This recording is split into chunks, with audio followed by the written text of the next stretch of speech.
A young man lives with worthlessness. He says, my brother graduated, my cousin got a job, everybody else is doing better, this one already got married, look at me, I've got nothing. Iblis did not want the human being to be acknowledged as something worthy. There's a discussion about lam that I had with a notable scholar many years ago, and I was surprised that a few months ago he agreed with what I said about this. And I'll talk about that in a little bit, but I want you to focus first on the first piece of this conversation. Allah has described that He is about to create our Father, and He has also described the process He's going to use to create us. He says, first of all, I'm going to make him from teen. Now let's pause here for a second. We're not the only creation on this earth made from teen. In fact, all of the animals and all of the species that exist on this planet also are made from teen. So that's the common element between us and the rest of the life that exists on this planet. All of the animals and all of the insects, all of it, that's from teen. Fine. But there's something additional about this creation that He's about to make, our Father, and by extension us, that is more than just teen. There's something more than just this animal presence, this animal existence. And by the way, we have something in common with animals. Animals seek food and shelter. We go to the grocery store seeking food. We go to the restaurant seeking food. We look for shelter too. In fact, those are the two primary things that drive us to get an education and get a job or start a business. At the end of the day, it boils down to food and shelter. What's in the fridge? And whether or not you're living in a home that has proper shelter. Are the electricity bills paid? Is the water running? What I'm trying to say is we're just way more advanced at getting food and shelter than animals, but at the end of the day, those are the same basic functions, and then they procreate. They have children, they continue the species, and that's what human beings do too.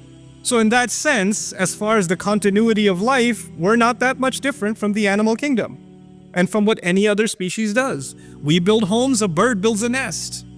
We go out and, seek our rizq, and the birds go out and they seek their rizq.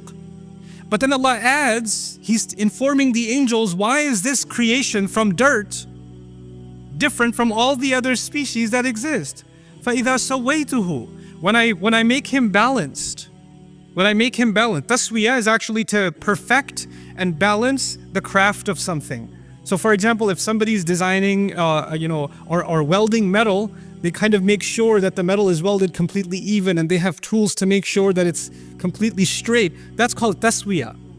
So Allah says that there's a level of balance and perfection that is going to be added to this creature that doesn't exist in other creatures. But in one sense, other species physically have way more balance than we do. Monkeys can hang on one arm.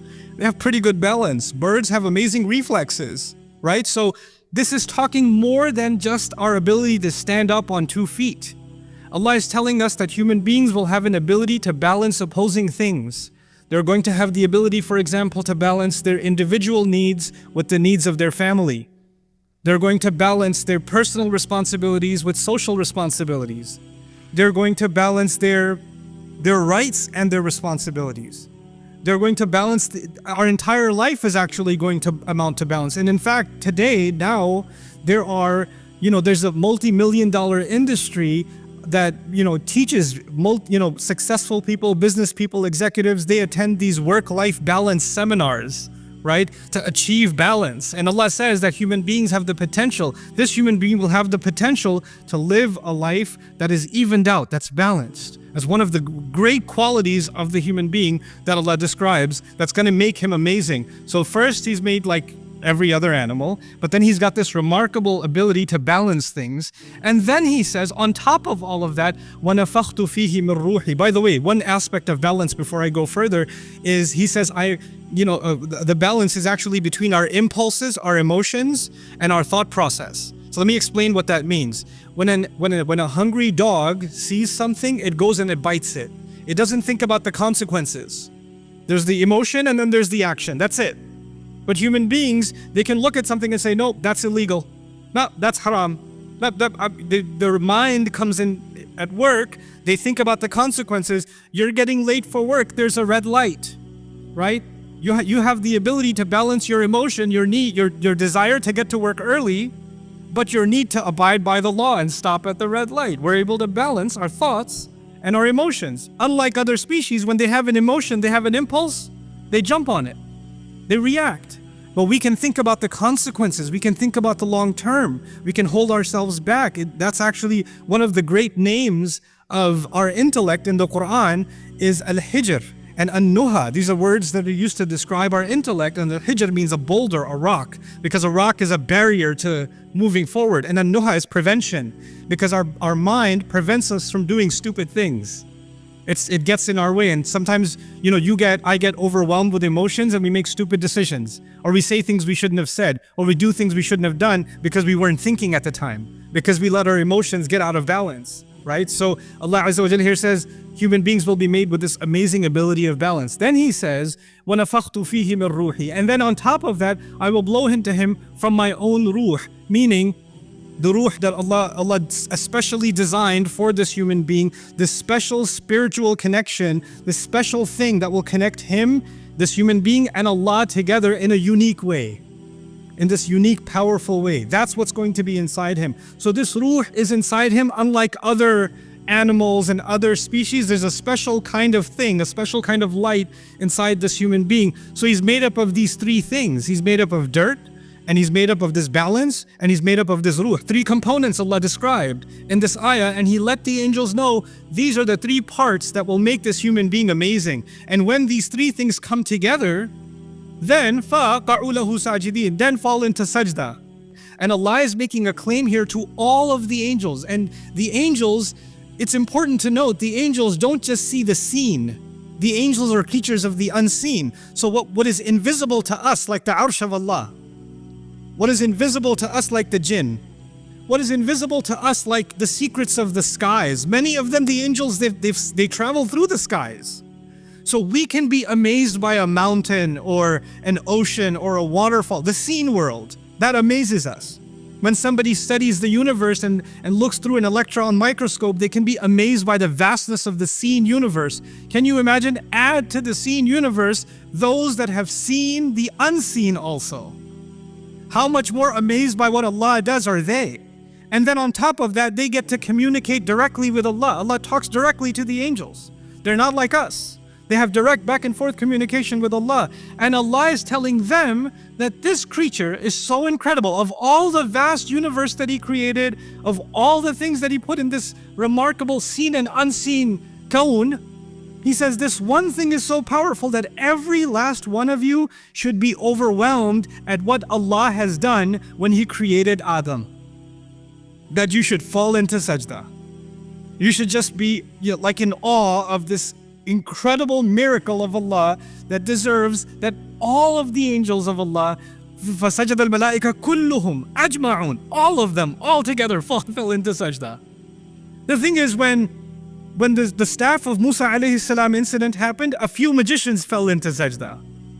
When a few people heard the Quran, a few, the disbelievers fell into sajda, or some Christians fell into sajda. You find some fall into sajda. And you find in this one incident, every angel that Allah ever created is commanded to fall into sajda. How big of a miracle, how big of a deal is the creation of Adam alayhi salam?